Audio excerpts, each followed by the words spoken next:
El alcalde que teníamos era malo, como todos los alcaldes, pero ya le conocíamos todos sus resabios y habíamos aprendido la manera de sobrellevar. ¿Qué pasa ahora? Que tenemos nuevo alcalde. Y peor, por culpa de ustedes que se empeñaron en cambiar. Recuerden que yo me opuse, de modo que chupen ahora las consecuencias del nuevo alcalde. Porque saben qué ha hecho ese sujeto bajito y gordito que nos mandaron de la gobernación. En los escasos 8 días que lleva entre nosotros, nada. Como no sean barbaridades. Ha hecho de las suyas y no estoy dispuesto a tolerarlo por más tiempo. ¿Saben qué se le ha ocurrido? ¿Arreglar las calles? No.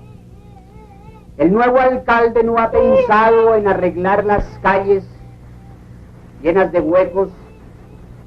Mire, sáqueme esa niñita o cállela, por favor. ¿Ya? La religión es quizás uno de los elementos más importantes dentro de la cultura colombiana. Por lo tanto, ha cumplido una función esencial dentro del conflicto armado, ya sea como parte de toda una postura ideológica, hasta como un resguardo para las víctimas de la barbarie de la guerra.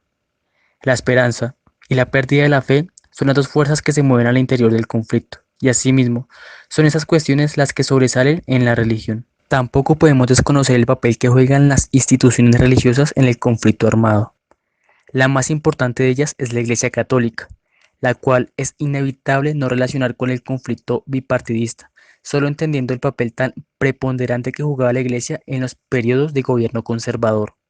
Solo así se entiende la gran relevancia que tiene en la actualidad la Iglesia Católica y, por supuesto, la religión.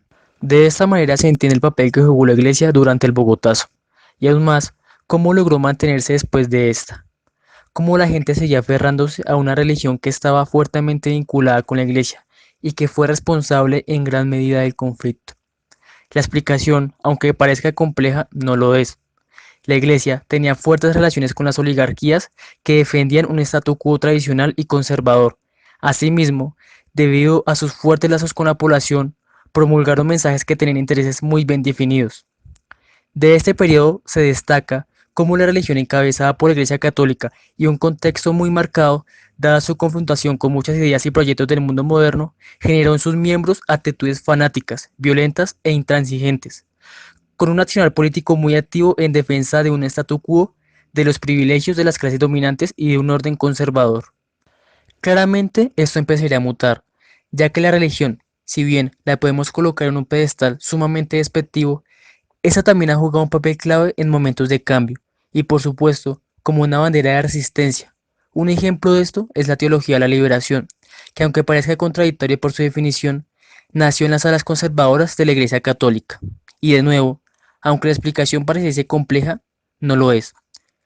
La Iglesia Católica, en su afán de defenderse de ideologías que la amenazaban, como el liberalismo radical y el comunismo, empezó a promover programas populares que buscaban captar la atención de la sociedad en su conjunto.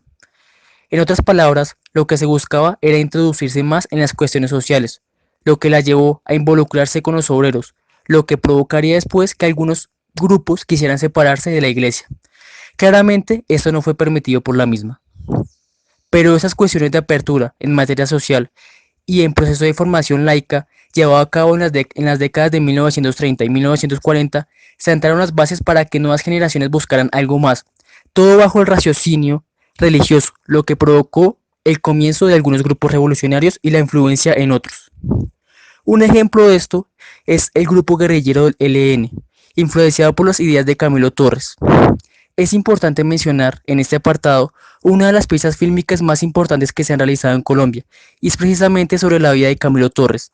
Esta es El cura guerrillero, estrenada en 1974 y cuyo director fue Francisco Nor. A grandes rasgos, en las últimas décadas la religión ha cambiado notablemente, ajustándose al mundo en el que vivimos nosotros, aunque con intenciones que a veces parecen de una época pasada. ¿Balas rezadas? Sí, Se ponen 6 balas en una cacerola a calentar en parrilla eléctrica hasta el rojo vivo.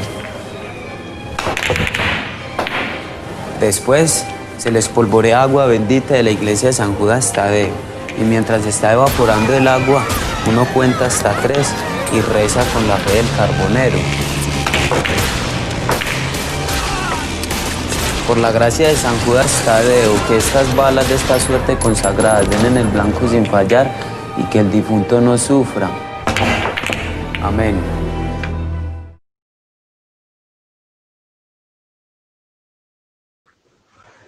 Dentro de los pueblos, municipios y veredas, el catolicismo es un factor muy importante, que desde la colonización se ha mantenido y perdurado mediante las campañas evangelizadoras, teniendo como principal objetivo eliminar la diversidad de creencias y deidades para unificar a la población bajo una misma fe. Esto con la finalidad de obtener un control más eficiente sobre las masas, pues las élites políticas establecieron acuerdos con la Iglesia con el fin de influenciar en las decisiones de los ciudadanos.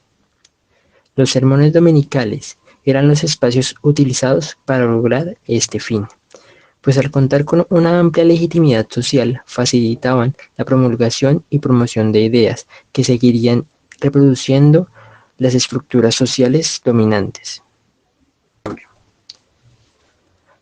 La Iglesia ha actuado como lugar de refugio y protección para los creyentes. Ha brindado una idea de esperanza a la cual se aferran constantemente, creando una falsa ilusión de cambio y mejoría.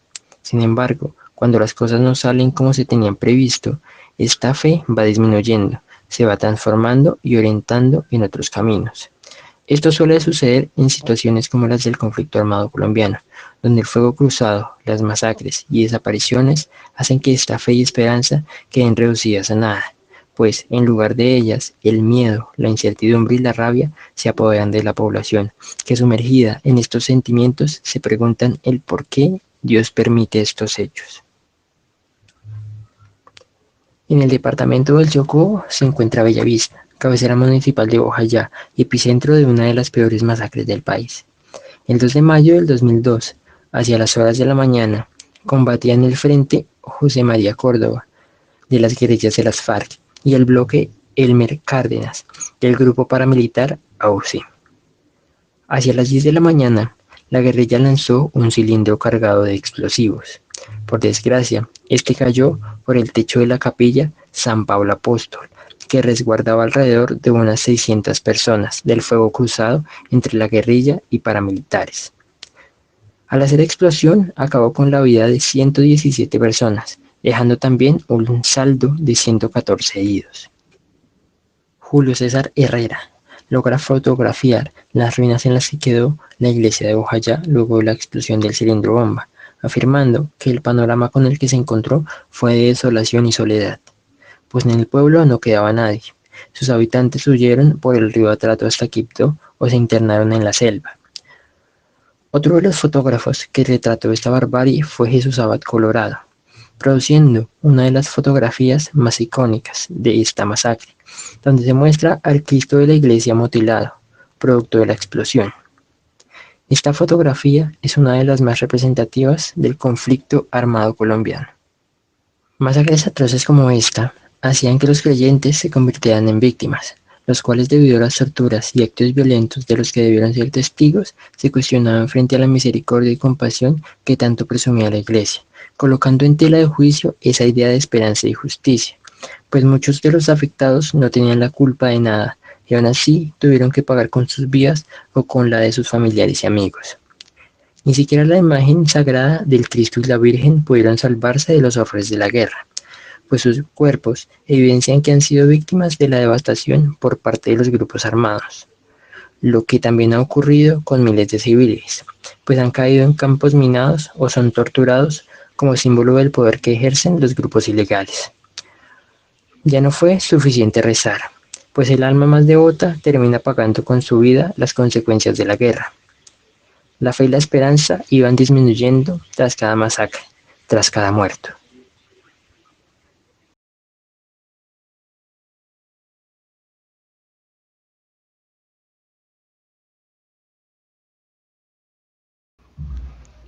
Comúnmente, la religión ha sido uno de los pilares fundamentales en la vida del colombiano. La población rural se ha caracterizado por su amplia devoción representada en las imágenes y figuras sagradas que se conservan en todos los rincones del hogar, y en la masiva presencia de las misas los domingos, donde cientos de familias empiezan a arreglarse desde las horas de la mañana para asistir puntualmente al encuentro con Dios. Tradiciones como estas son conservadas y reproducidas por todas las familias colombianas, incorporadas en cada cotidianidad de la ruralidad. Las poblaciones rurales se han diferenciado de las ciudades en aspectos como las prácticas y los saberes, contando con dinámicas diferentes debido a la influencia de servicios como la educación, la salud, la infraestructura y el empleo, contando con mayores dificultades a no tener acceso a estos. Esto ha dado las condiciones para que el conflicto armado se instaure, ocupando los actores armados las funciones de protección, seguridad y empleo. La religión es uno de los aspectos en los que más diverge la ciudad y el campo, pues se vive y se concibe de manera diferente. En estas condiciones, ¿cómo se vive la fe en el conflicto armado colombiano instaurado en los territorios rurales? Los campesinos, como se mencionó, es una de las poblaciones más devotas, lo que ha dado lugar a la creación de múltiples dichos como todo pasa por algo, los planes de Dios son perfectos, tienen una intencionalidad. El que obra mal, le va mal. La justicia divina existe. Dios no castiga ni con palo ni con rejo. Al que madruga, Dios lo ayuda. Dichos que terminan justificando muchas de las vivencias y experiencias. Este es el caso de múltiples víctimas que aún después de los horrores de la guerra siguen manteniendo su fe y esperanza intactas, siguen creyendo en la justicia divina, siguen creyendo que presenciar estos actos se debe a que Dios lo quiso por algo, pues tiene preparado algo mucho mejor para ellos. La violencia se sigue justificando detrás del escudo de la esperanza y la fe. No obstante, comúnmente se piensa en la fe de la víctima, pero ¿qué sucede con la fe del victimario? La subjetividad es un elemento que modifica la fe, pues cada persona interpreta y vive la religión según sus intereses y pensamientos. El victimario en su caso pide que en el próximo asesinato que cometa todo salga bien, pues las consecuencias de algún imprevisto puede costarle su honor, su orgullo y en algunos casos su propia vida o la de su familia. Esto da cuenta de las divergencias en las plegarias, pues mientras unos piden la fertilidad de sus tierras y el bienestar de sus familiares, otros piden que no pase nada en su próximo asalto. Es un mismo Dios, pero se interpreta y se concibe diferente. La víctima ofrece plegarias por el bienestar de su familia, de sus vecinos, por la compasión del victimario, por el fin de la guerra. Encomienda su vida a los deseos de Dios, acepta, en algunos casos, los hechos respaldándose en que estos fueron los deseos del Señor y por ende tienen una intención u objetivo. El famoso dicho, todo pasa por algo. Pero a veces las cosas suceden por ineficiencia, por abandono, por indiferencia. Tragedias que pudieron haberse evitado si el Estado hubiera cumplido sus funciones fundamentales, pero lo que hace es hacer uso de esta esperanza y resistencia para evadir su responsabilidad y funciones. Sin embargo, no solo víctimas y victimarios conciben la religión de forma diferente, como ocurrió con el sacerdote Camilo Torres, quien se dedicó desde sus primeros años a ayudar a las comunidades desplazadas en el conflicto, pensando en que la Iglesia debía ayudar a sus creyentes y no actuar desde los intereses particulares, por lo que muchas veces se opuso a las alianzas entre los partidos políticos y la misma Iglesia, arguyendo neutralidad y compromiso frente a los valores enseñados por Dios.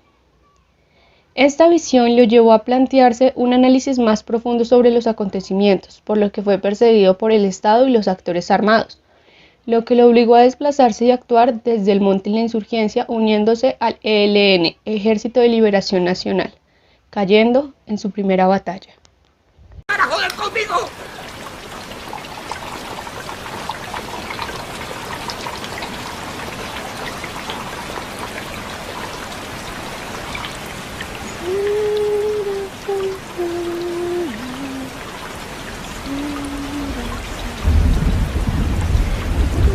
Gracias.